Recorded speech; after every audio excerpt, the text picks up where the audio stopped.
vocês? Tá projetada. Ótimo. Então, bom dia, pessoal.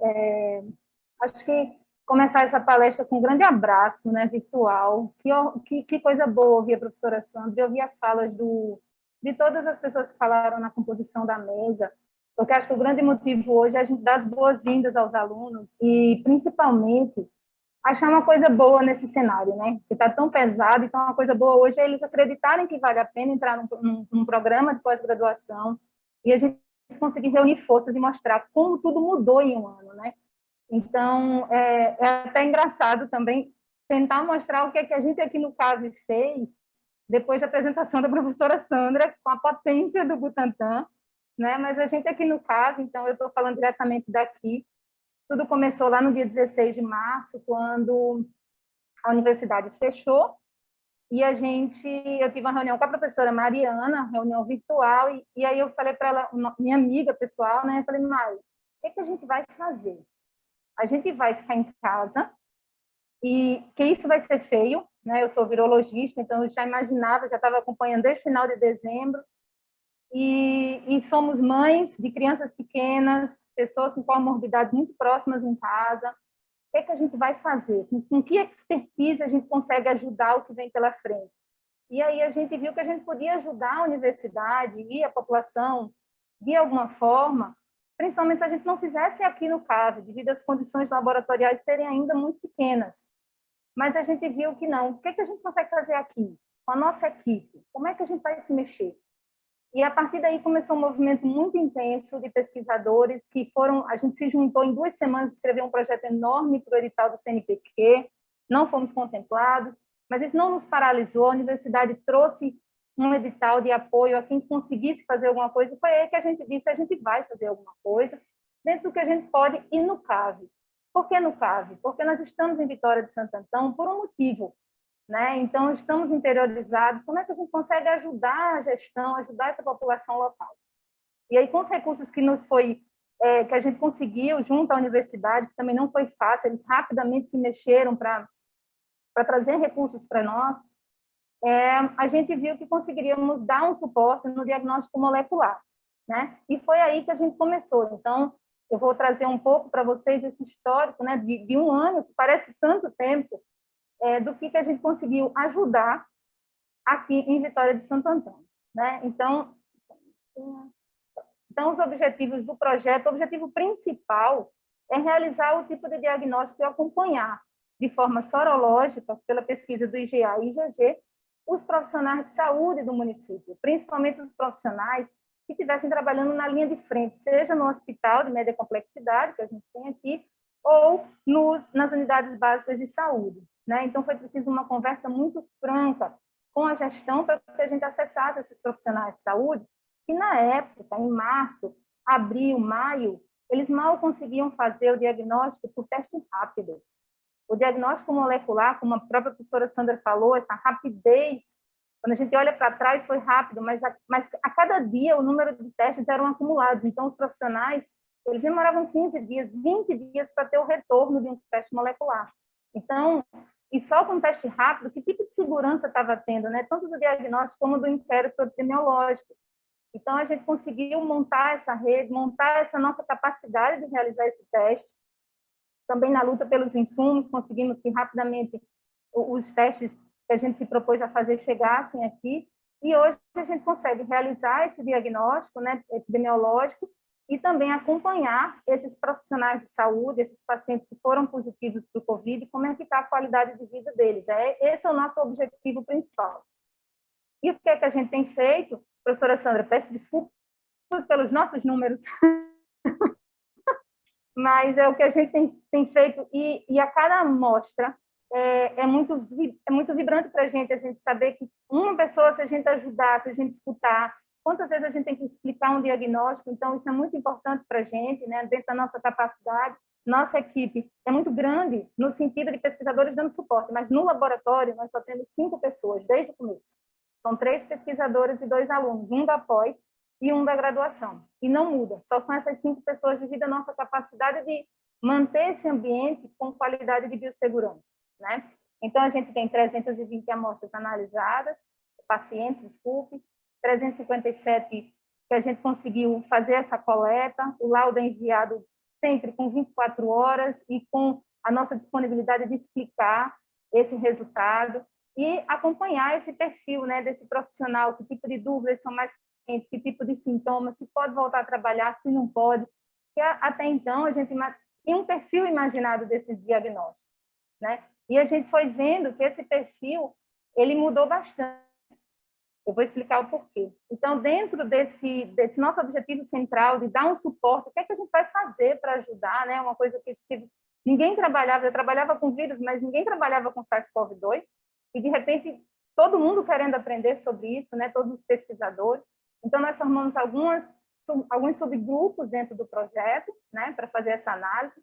Então, tem um estudo com inteligência computacional e análise longitudinal desses dados. Fazemos um estudo de cinética dos anticorpos, o perfil dos pesquisadores envolvidos no diagnóstico da UFE, o impacto da vacina nos títulos de anticorpos, agora a gente está conseguindo fazer esse acompanhamento, e também sobre a long COVID, né? Impacto na qualidade de vida dos pacientes, essa doença acabou colocando. Então, os dados são muito preliminares, né? A gente está começando a entender esses dados, eles compõem um conjunto de dados que eu não posso nem chamar de banco de dados devido a essa variação de entrada que ele tem, mas a gente tem muita informação importante. Então, do que foi analisado até agora, nós temos aí 33% foi positivo, e interessante porque a gente faz esses diagnósticos baseados em pacientes que têm sinais e sintomas. Muitas vezes eles não têm um PCR de suporte, né? Então, ele só tem esse diagnóstico que a gente consegue fazer para saber se teve a doença e que passos prosseguir. E dentro desse nosso banco de informações, nós temos as 34 variáveis coletadas, né? E que estão dispostas, estão prontas para serem exploradas em colaborações. E algumas dessas amostras a gente conseguiu fazer um acompanhamento. Isso em maio do ano passado, de 2019, e estamos conseguindo acompanhar alguns desses profissionais para entender a variação dos anticorpos, né? Daqueles que tiveram doenças, que não tiveram, como isso acontece. Alguns deles a gente já está com 4 amostras acompanhadas. Toda essa primeira parte da análise é feita pelo pessoal da engenharia de produção, laboratório de modelagem ambiental, daqui da UFPE, da professora Isis Didier, e esse comportamento de IgA e IgG, que a gente tinha um esperado, né? Que a gente sabe na virologia seria o IgA começa precoce mais alto e deveria cair. E a gente começou a observar pacientes que têm uma variação, um comportamento que não condiz. O IgA começa muito cedo, não cai. A gente chama esse profissional para ele fazer o PCR para ver será que ele foi reinfectado e dá negativo. Então, esse acompanhamento, principalmente se a gente olhar para 2020, né, das cepas, de todo o perfil que estava circulando, foi isso que a gente começou a observar, uma dificuldade muito grande de fazer essa padronização no perfil sorológico, né? Então, a gente tenta agrupar essas amostras e tem uma dificuldade. Para IgG também, então, a gente espera um IgG que não fosse tão precoce, mas a gente tem pacientes muito cedo com IgG, já com títulos muito elevados, a maioria mantém esse índice, alguns deles sobem e permanecem, mas a gente também tem muitos pacientes com a queda abrupta de IgG, mesmo tendo tido sintomas e uma caracterização clínica. Alguns deles cai que zera, né? Então, é importantíssimo a gente acompanhar, mesmo com um número pequeno, mas a gente fazer sempre um resgate de saber quem são esses pacientes, como essa resposta imunológica está acontecendo, até para observar agora, em 2021. Isso vai permanecer, isso vai mudar. Com a variação populacional e do perfil da pandemia hoje, isso vai permanecer. Como é que a gente interpreta isso de uma forma segura? Né? São dados em construção. Se a gente faz uma análise do grupo, né, de 21 profissionais que tem de 2 a 3 doses acompanhadas, há uma tendência para o IgA, por exemplo, cair quando a gente analisa 2 doses. Se foram 3 doses, essa tendência ela já começa, muda a escala, então a gente já perde esse padrão. Né? Então, tudo isso em acompanhamento que a gente tem feito, e todas essas variações, elas têm diferenças significativas, estatisticamente são diferentes. Né? Então, vamos observar quando é que cai e quando a vacina atravessa essa população. Quando eu digo atravessa, é qual o impacto que essa vacina vai ter quando a gente observa essa cinética de anticorpos, por quanto tempo, se vai subir por muito tempo. Isso são informações que você olha para o lado, quando eu digo para o lado, são para a quantidade enorme de pesquisadores que migraram para essa área, que estão trazendo tantas informações, são muitas dúvidas ainda. Então, a gente é um projeto com uma capacidade pequena de capturar amostra, mas a gente tenta explorar ao máximo toda essa capacidade, né? Assim, tudo que a gente consegue ver, e principalmente uma colaboração muito forte que a gente tem com a Secretaria de Saúde, que com essa nova gestão, é importante que fique claro, tem sido transparente, tem sido fundamental para que a gente faça esse nosso estudo, né, e dê essa resposta a eles também, né, que eu consiga executar o objetivo principal que a gente se propôs. Então, também dentro dessa amostra, a gente consegue fazer um acompanhamento dos pesquisadores, né, que estão envolvidos, seja da nossa equipe, quanto dos pesquisadores que também estão trabalhando na UFPE com diagnóstico molecular, no Recife, né? Então, a gente conseguiu fazer uma colaboração com a professora Maíra, então eles fazem os testes periódicos moleculares, a gente faz o acompanhamento sorológico para observar se esses profissionais, esses pesquisadores, são os alunos, né? Aí é onde entram muitos alunos de graduação, de pós-graduação e os pesquisadores, se a gente conseguiu manter uma biossegurança, se eles estão aquele ambiente precisa ser o mais seguro possível, né? Então, a gente acompanhou isso e tem sido resultados muito promissores, um acompanhamento, a gente tem um índice de positividade muito pequeno, tanto de GA quanto de GG, desses pacientes, assim como dos PCRs, no que a gente tem acesso, e encontrando sempre que os principais sintomas são os mais clássicos e também um índice muito pequeno de profissionais que precisaram acessar serviço de saúde ou algum tipo de suporte de oxigênio. E, atualmente, né, assim, esses são os dados das últimas semanas, a gente conseguiu observar muito inicialmente qual é o impacto da vacina nesses anticorpos, né? Então, no dia da primeira vacina dos profissionais de saúde, da atenção básica do município, nós conseguimos coletar o sangue deles e temos no nosso biorepositório, fizemos análise do IgG. E dentre dos profissionais, também dos pesquisadores, e 30 dias após a segunda dose, eles tomaram Coronavac, 30 dias depois, da maioria deles, a gente conseguiu fazer essa dosagem, né? Então, depois de 2 doses de vacina, a gente comparar o antes e o depois, como esses anticorpos vão se comportar. Quando eu digo anticorpos, a gente está pesquisando o IgG, né? Então, aqui tem a demonstrativa de 13 pacientes que a gente fez essa análise do antes e depois, tá? E apresenta uma diferença estatística significante, bem significante. Vocês conseguirem ver aqui, eu tenho a barrinha laranja, é o antes, e o verde é a barrinha do depois. Então, é notório, né, como os valores subiram muito de anticorpos, o que é muito bom. Eu acho que foi um dos dias mais tensos no laboratório, porque você quer tanto que aquele resultado, a gente queria tanto que todo mundo desse positivo e muito positivo, para a gente acreditar que as vacinas, elas realmente vão nos ajudar a se mexer nesse cenário, né? E os resultados foram muito promissores, né? Nesse sentido, a gente ainda vai ampliar, mas nem tudo são flores.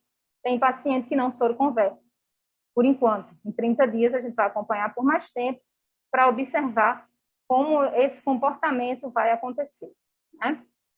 E agora acompanhando, né, depois de um ano, a gente fez um ano, eu brincava ano passado, e eu queria muito ver o aniversário desse vírus. Como virologista, a gente espera, né, que quando ele se espalha numa população tão variada como aconteceu nessa pandemia, na rapidez, alguma pressão de seleção pudesse frear. E muito pelo contrário, parece que só impulsionou, né? Então, ele fez aniversário e trouxe com ele a long COVID, né? O CDC americano, ele já faz essa classificação, que seriam os pacientes que carregam sintomas por bastante tempo, mais de 8 meses, 12 meses. Então, alguns questionários já validados, inclusive esse que está no orientações do NIH, para que a gente possa observar esses pacientes positivos, né, que tiveram a COVID, a persistência de alguns sintomas, quais seriam eles, o impacto na qualidade de vida, na saúde mental, de atividades sociais, também na persistência das alterações, né, de olfato e paladar. Então, esse é um novo braço, né, do que a gente tem conseguido fazer, de acompanhar esses profissionais que a gente também está investigando. Ainda não temos dados, né, estamos colocando esse braço novo agora para ser executado.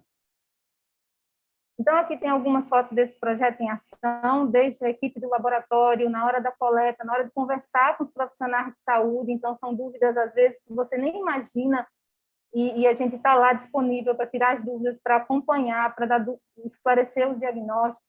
As inúmeras reuniões, né? Tem hora que aparecem uns avatares desse computador assim, o tempo inteiro, tendo reunião, quebrando cabeça, umas melhores, outras super tensas, de como a gente pode se ajudar, né? De como a gente vai poder dar alguma contribuição e saindo daqui do caso, né? Esse sempre foi o nosso objetivo. Aqui uma parte da nossa equipe, né, que está trabalhando, alguns no laboratório e outros dando todo o suporte científico, aqui do PAV, o pessoal da engenharia de produção, da UFPE, da professora Isis, o Caio, o Márcio, o Léo, o João, então pessoas que a gente conheceu num dos simpósios da universidade, de apresentação de ação de Covid, eu falei, nossos dados são poucos, mas toda ajuda é bem-vinda.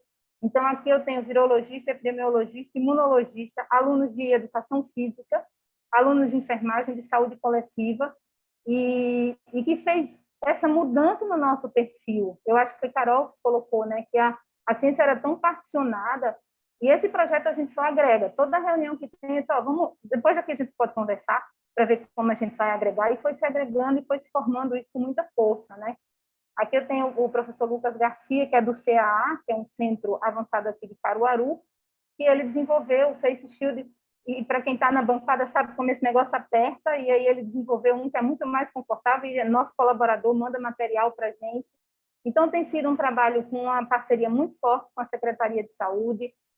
Eu gostaria de agradecer o empenho de cada um desses pesquisadores em todas as reuniões, com todas as ideias, com todas a vontade de trabalhar, os nossos alunos, que em nenhum momento disseram, eu não topo, eu tenho medo.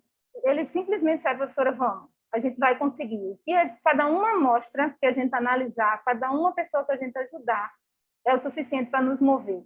Então, eu acho que isso é muito rico, né, para a gente. Agradecer o suporte de financiamento da universidade. Eu tive a cara de pau de, quando o dinheiro acabar, mandar uma carta. Só não foi de ponto correio, mas foi uma carta para o pró-reitor da ProPesquisa da UFPE, dizendo, olha, nosso projeto é muito bom e eu não quero parar. Tem algum dinheiro aí, em algum lugar, para a gente comprar kit? E eles me chamaram de imediato para uma reunião, a professora Carol, o professor Pedro, e a gente conseguiu mais recursos, e agora a professora Alice conseguiu, a professora Mariana conseguiu também novos editais. Então, isso nos impulsiona para continuar fazendo o que é possível aqui no CAP, com muita seriedade, com muito respeito, né? E sem esquecer o cenário que a gente está vivendo, porque eu acho que está muito claro o papel da ciência, está muito claro a nossa capacidade de resposta, quando eu digo nossa, cientistas, comunidade científica do mundo inteiro, mas que a pandemia é uma questão política, econômica, social, muito maior do que da ciência. Então, a gente tem que continuar fazendo o nosso papel. Eu escutei ontem o professor Sérgio Rezende falando no workshop de uma rede de modelagem de matemáticos, e ele dizia, mais vacina, menos armas. Está na hora da gente falar o que é necessário. Eu finalizo a minha fala agradecendo a nossa equipe, me solidarizando com cada pessoa que foi acometida próxima por essa doença, e que a gente vai passar por isso. O caminho está sendo muito duro, mas que vale a pena. Os alunos entendam, sejam muito bem-vindos e entendam a potência de um estudo, a potência de uma ciência básica, como a professora Sandra colocou. Vale muito a pena tudo isso que a gente está fazendo. Muito obrigada, pessoal. Estou à disposição.